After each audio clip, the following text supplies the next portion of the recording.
Ser Podcast. Hola, soy Eva Aguado y este es el podcast de la economía que mueve el mundo. Animal Spirits. Por el momento, los criptoactivos y la evolución, porque hemos visto mucha volatilidad, subidas, bajadas. Simplemente por las noticias que he visto en internet y he visto que puede ser una manera de invertir. La economía que mueve el mundo. Tomar medidas para garantizar que no se puede escapar, digamos, al aislamiento de la economía rusa a través de los mercados de criptoactivos. Yo empecé a comprar a partir de que están aproximadamente los 36.000. Me gustaría poner aquí el énfasis, como supervisor financiero, como supervisor bancario, en los riesgos que pueden representar para el sistema financiero en su conjunto y por tanto también para los clientes que invierten en criptoactivos. 15.000 per día y verdad que en un par de meses volvió a recuperar. En el episodio de hoy, Bitcoin, Ethereum, Emilio Ontiveros y Juan José Toribio hablarán de criptomonedas. Oiga, usted no va a poder utilizar medios de pago electrónico con tales o cuales criptos, ¿no? Usted no va a poder pagar en el supermercado, o sí, o para pagar hay que, etcétera, ¿no? Se tiene que someter a una cierta regulación. La regulación es muy difícil y como mucho es muy parcial. Puede posiblemente decirse a una compañía de seguros... Juan José Toribio, profesor emérito de IES. ¿Qué tal? Buenos días, Juan José. Hola, ¿qué tal?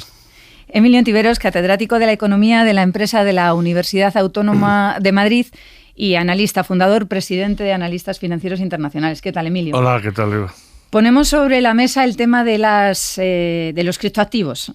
Son activos digitales que se registran en una base de datos descentralizada, una especie de libro de contabilidad digital que utiliza una tecnología pues muy concreta para garantizar que los movimientos que se anotan en ese libro de contabilidad digital no desaparecen, no se duplican, no se cambian, no están fiscalizados por ningún organismo y operan en función de la oferta y la demanda. Eso es lo que les da o les quita valor.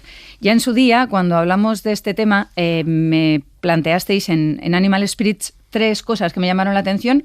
Entendéis que es un fenómeno muy potente, que está avalado por una tecnología también importante y que es muy peligroso. Porque se gana y se pierde mucho dinero con mucha facilidad.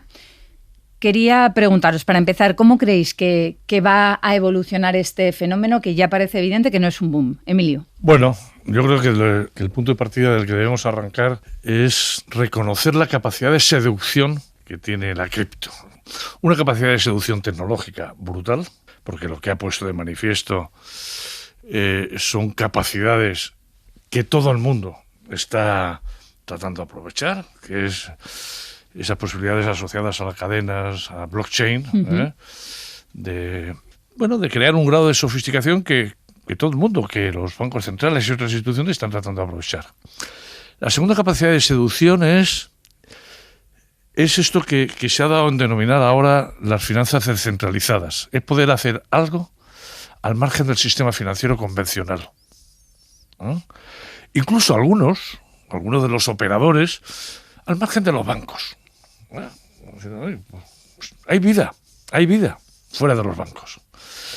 Y hay un tercer elemento que ya empieza a vincularse con las amenazas potenciales, que es el anonimato, que es la posibilidad de ser un agente activo, pero no ser de alguna forma conocido, no estar señalizado, ¿no? Frente a eso hay peligros, hay amenazas claras, que tienen que ver, con su carácter desregulado, que tienen que ver con la escala, no solamente con los precios o con la volatilidad, Eva.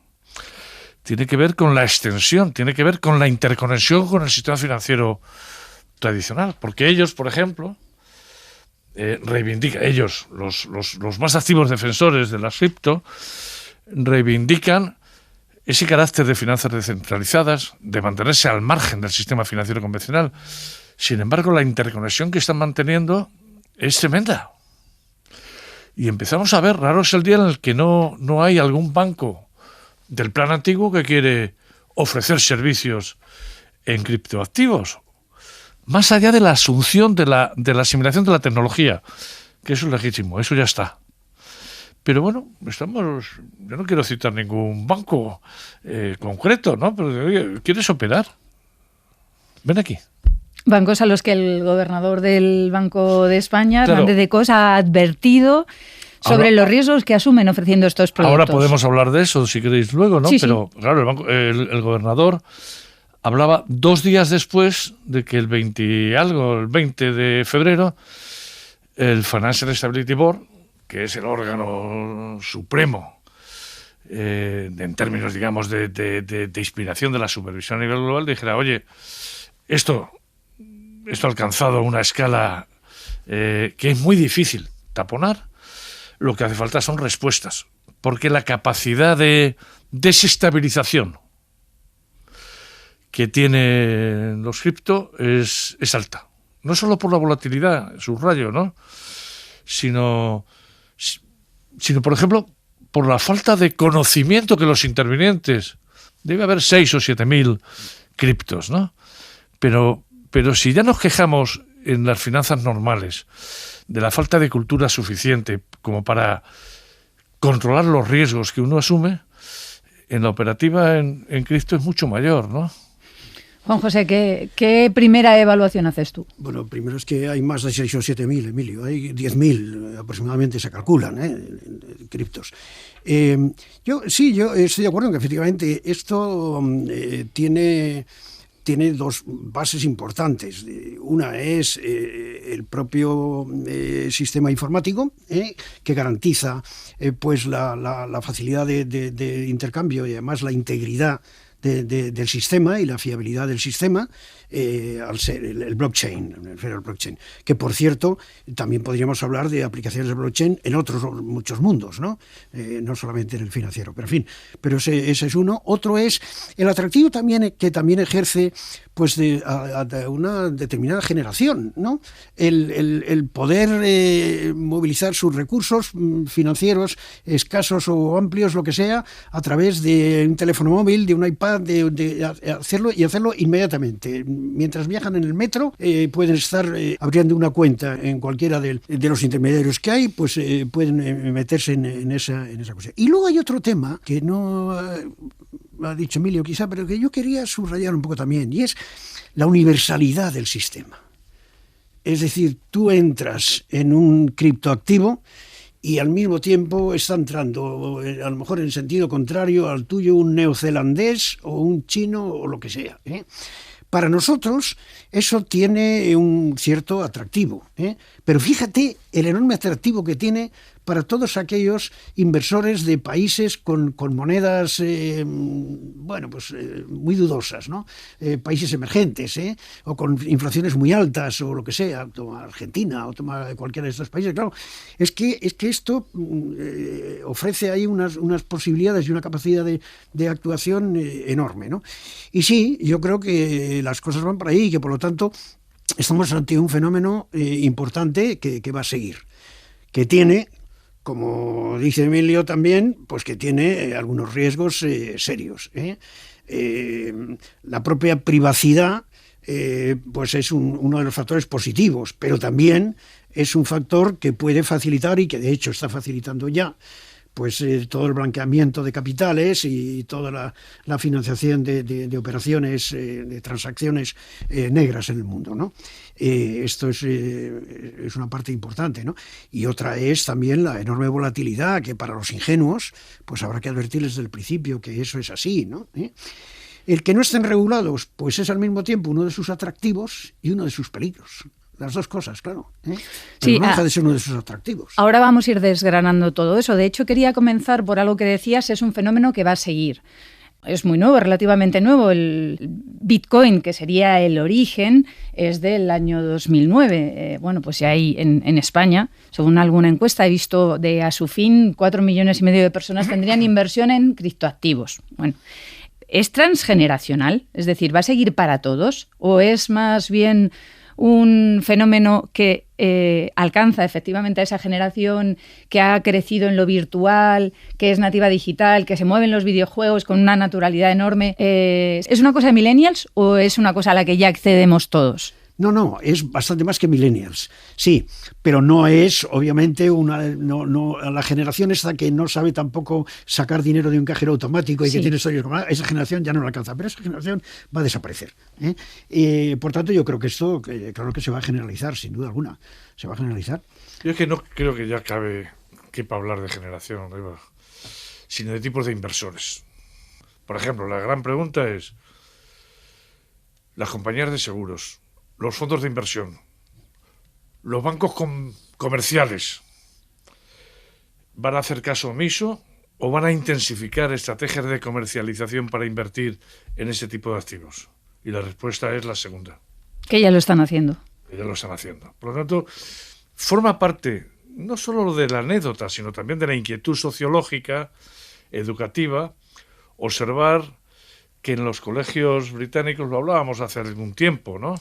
Sí, nos comentaste. Que motivó incluso un artículo un poco alarmista en el Financial Times diciendo, señores, mis hijos y mis sobrinos de 12 y de 14 años ya no juegan al fútbol en los recreos, sino que con las 8 o 10 libras del fin de semana están invirtiendo en bagatelas de estos. Cuando antes puntualizaba Juan José que hay más de 7, 8 mil, da igual, porque cada día nace una y es bisutería cripto, no es el Ethereum, no es el Bitcoin, forma ya parte un poco de... Entonces, a mí eso me preocupa en la medida en que genere, por así decirlo, traumas individuales, ¿no? Pero lo más inquietante y por lo que hay que hacerle mucho caso es que eso es una fuente de inversión más. Y de igual forma que yo recuerdo en los años 80, cuando emergieron los derivados, los productos derivados. Yo tuve la fortuna de escribir un libro junto a mi colega Ángel Vergés cuando los derivados empezaban a extenderse, los derivados financieros en Estados Unidos, pero en Europa no existían, ¿no? Y aquí todo el mundo decía, esto es una marrachada, cuidado, peligrosísimo, hay que prohibirlo, etcétera, etcétera. Hoy ya nadie anda por la vida sin futuro, sin opciones, sin swaps, etcétera. Raro es el día, ¿no? Por lo tanto, yo creo que lo que sí hay que hacer es dar respuestas y eliminar prejuicios. En la industria de servicios financieros, la defensa de la no regulación es una estupidez, es algo naif. Hay que estar regulados. Hay que regular. Luego hay que regular de forma homogénea, de forma concertada. La extensión de los cripto por jurisdicciones financieras es muy desigual. Sí. Es muy desigual. En términos absolutos es cada vez mayor, pero es desigual. Bueno, lo que tiene que hacer es la institución global, en este caso el Financial Stability Board, es aplicar unos cánones que regulen a todos y hacerlo atendiendo sobre todo a la posibilidad de desestabilizar el sistema financiero global, porque hasta ahora lo veíamos como una anécdota. ¿Y qué comentábamos? Pues han pillado. Mira, han subido tanto, pero luego han caído. Esto ha pillado unos cuantos y les ha hecho un agujero. Ahora no. Ahora la interconexión con el sistema financiero tradicional es grande, ¿no? Entonces, a cualquier sistema bancario, incluido el español, que ya coquetea con esto, hay que tutelarlo, hay que regularlo, ¿no? Con un sentido tan estricto. No, yo creo en esto de la regulación. Primero, el problema es que estamos hablando de nuevo de activos universales con una enorme facilidad de acceso a los mercados, con lo cual es muy difícil el que esto lo puede regular un país, otro país, los pocos que lo han regulado lo que han hecho ha sido prohibirlo. Efectivamente, China acaba de anunciar que incluso va a penalizar con cárcel cualquier actividad. Lo prohíbes o es muy complicado. En cambio, en Europa estamos elaborando un reglamento que como mucho llegará en el 2024, es decir, esa es la disparidad de la que estáis hablando. Nadie tiene claro en qué puede consistir ese reglamento, porque cómo se reglamenta, vamos a ver, cómo se regula la actuación de los derivados. Pues sí, sabemos quién es el titular de todo aquello, pues puedes efectivamente regular a aquel titular, a aquel banco, a aquella entidad emisora de derivados, lo que sea y tal. Pero, a ver, ¿tú cómo regulas a este, ¿cómo se llama? Satoshi Nakamoto, ¿no? Satoshi Nakamoto, que está detrás de... El padre del Bitcoin. El padre del Bitcoin. ¿Quién es? Que no se sabe quién es. ¿Quién es este? Es el que escribió el paper en 2008. Sí, pero que se ha debido hacer rico. No lo sabemos. De hecho, nadie lo conoce. Nadie lo conoce. Es que no sabe si es 1,27, ¿no? Por eso. Pero vamos, lo esencial no es eso, ¿no? Pero no es difícil pensar que uno o los 27 se han hecho muy ricos cuando estamos viendo la cotización, claro, porque aquello salió a $1. Fíjate cómo está ahora, ¿no? Pues ahora está cerca de 30.000 euros. ¿Cómo regulas este tipo de mercados tan descentralizados que no tienen titular? Sí, se puede regular. Emilio, ¿cómo crees que debería empezar esa regulación? Sin llegar a una situación... A la China se puede regular. Bueno, lo primero que tenemos que hacer es que las transacciones, las finanzas y los sistemas financieros son algo delicado y necesitan regulación. Uno puede regular en función del titular de una operación financiera o uno puede regular en función del producto o servicio final que se hace con esas operaciones financieras, ¿no? Oiga, usted no va a poder utilizar medios de pago electrónico con tales o cuales criptos, ¿no? Usted no va a poder pagar en el supermercado, o sí, o para pagar hay que, etcétera, ¿no? Es decir, se tiene que someter a una cierta regulación. En cualquier caso, se tiene que estudiar también la regulación de aquellos operadores en el sistema financiero convencional. Yo puedo ser una compañía de seguros, pero que quiero tener en mi cartera de activos bitcoins o Ethereum o lo que sea. Bueno, el regulador puede decir, el regulador sectorial, oye, tú eres una compañía de seguros, de la misma forma que no te permito que tengas más de un X% bonos basura, no puedes tener encriptación más de... Sí, es posible la regulación. No es fácil, pero fue posible en el caso de los derivados y ahora es posible en el caso de los criptoactivos, ¿no? Yo creo que lo que sí hace falta, y en eso convenimos todos, que haya una homogeneidad global. Es asumir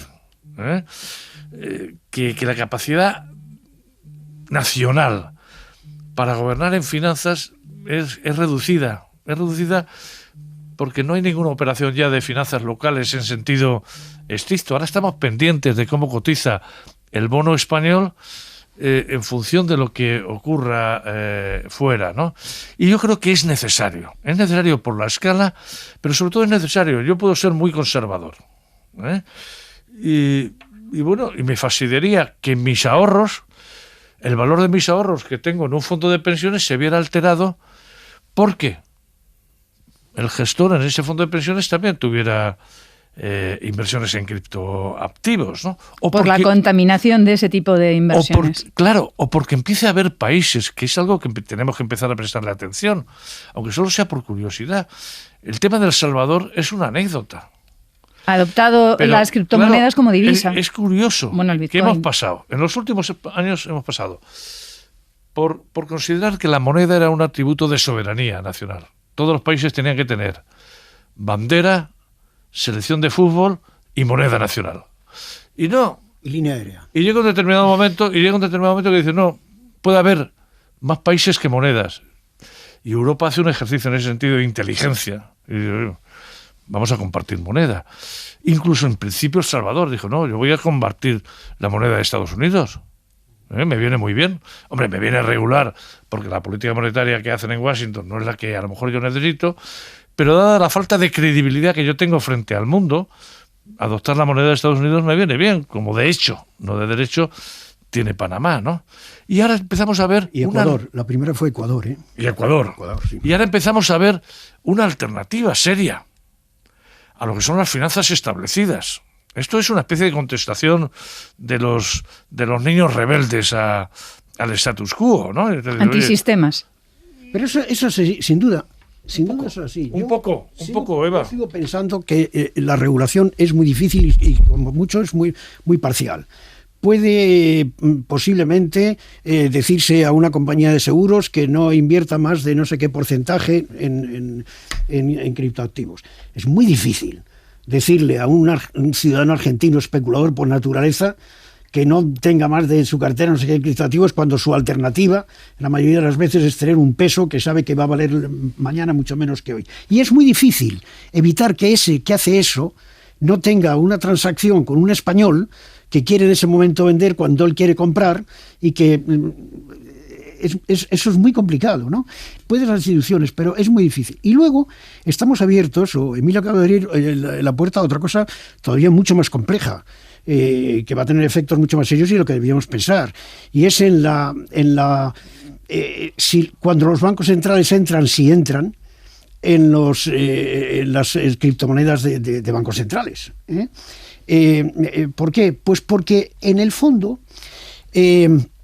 hay algo que nos dice que el tener hoy parte de nuestro dinero con un soporte en papel o con un soporte en chapitas que llamamos monedas, en el siglo XXI no tiene sentido.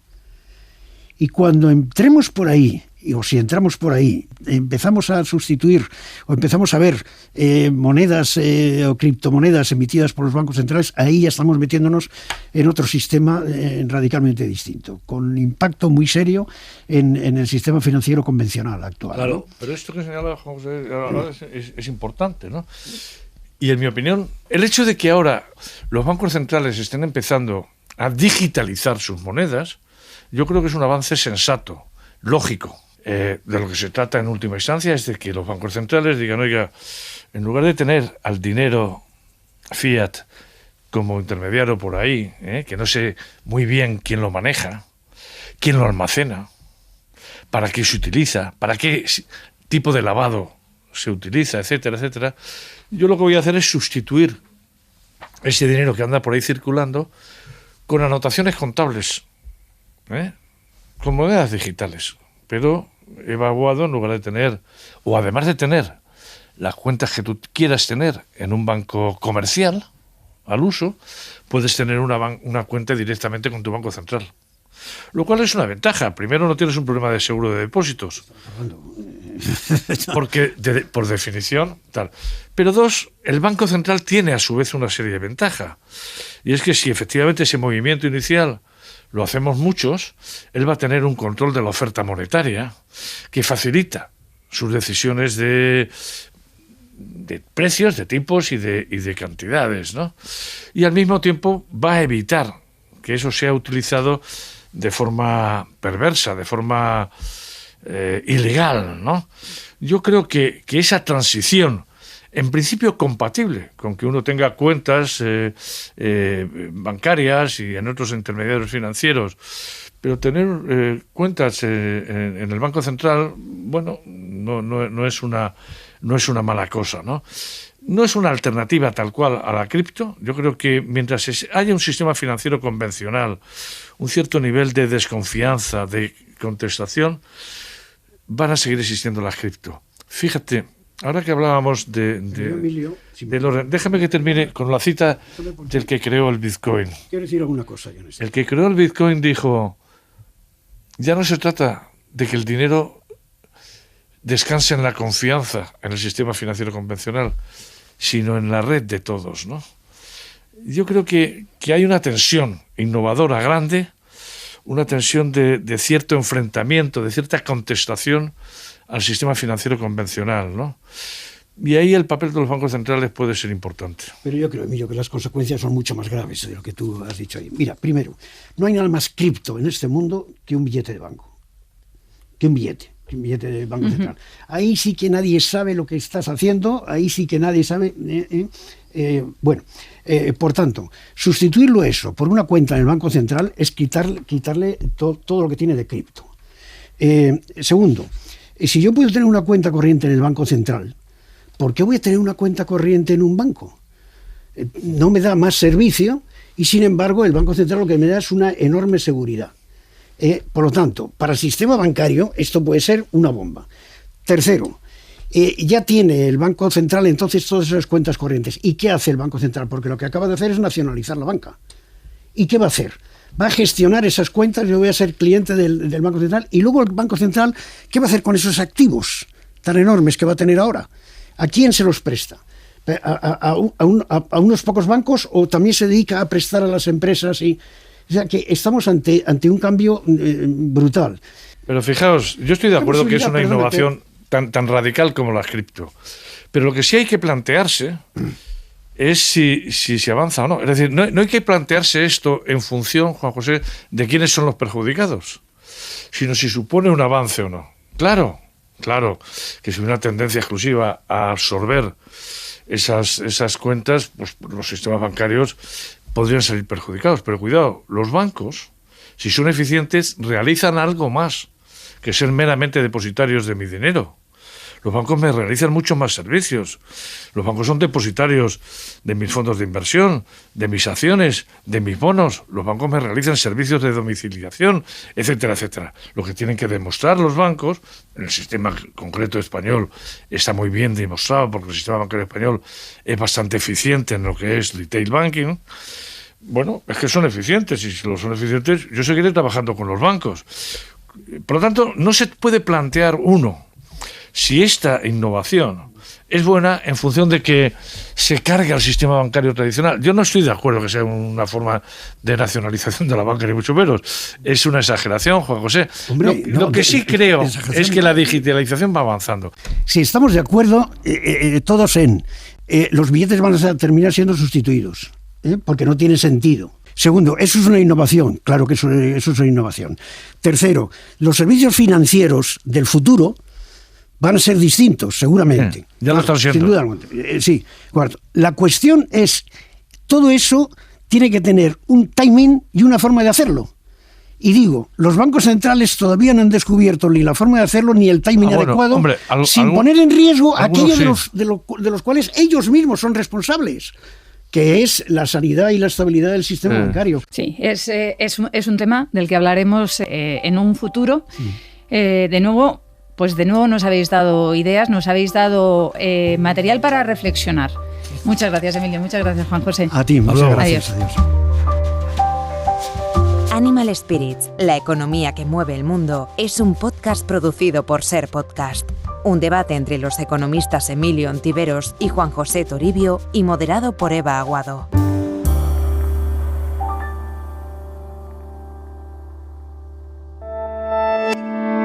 Cadena Ser. La radio.